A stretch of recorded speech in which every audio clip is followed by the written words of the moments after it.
मंचावर उपस्थित आपल्या शाळेचे प्राचार्य आदरणीय श्री जांभरुणकर सर, तसेच आजच्या कार्यक्रमाला लाभलेले आपल्या कडमेश्वर नगरीचे नगराध्यक्ष माननीय श्री अविनाश माकोडे साहेब, लोकप्रिय सामाजिक कार्यकर्ते माननीय श्री रघुवंशी साहेब, तसेच आजच्या कार्यक्रमाला लाभलेले सर्व प्रमुख पाहुणे, माझे सर्व शिक्षक वृंद व माझे मित्रमैत्रिणींनो, मी वेदिका गवडी, वर्ग 11 सायन्सची विद्यार्थिनी, तुम्हा सर्वांना माझा सप्रम नमस्कार.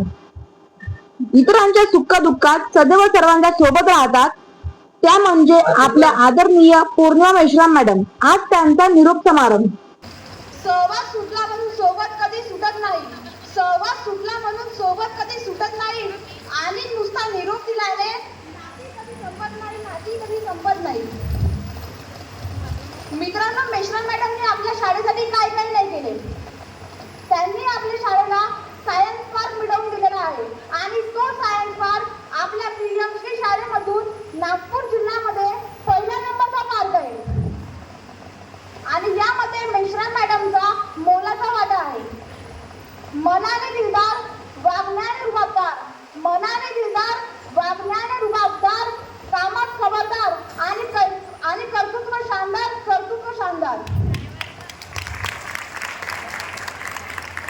असे सर्व गुण असणारा व्यक्ती म्हणजे आपल्या मेश्राम मॅडम.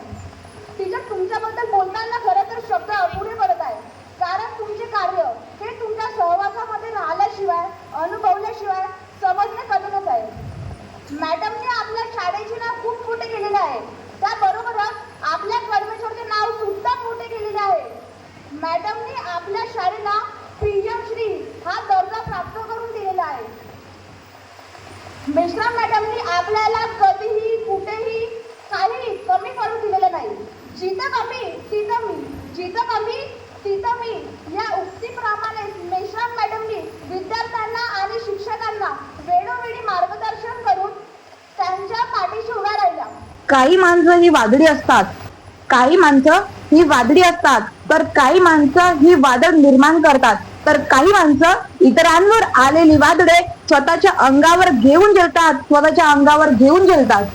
मेश्राम मॅडमनी आपल्या शाळेमध्ये बास्केटबॉल ग्राउंड व नवीन इमारत हे सर्व निर्माण केलेली आहे. यामध्ये मेश्राम मॅडमचा मोलाचा वाटा आहे.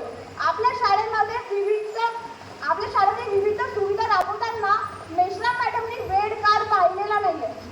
सूर्यासारखे सरपत जावे निरोप शाळेतून घेताना, सूर्यासारखे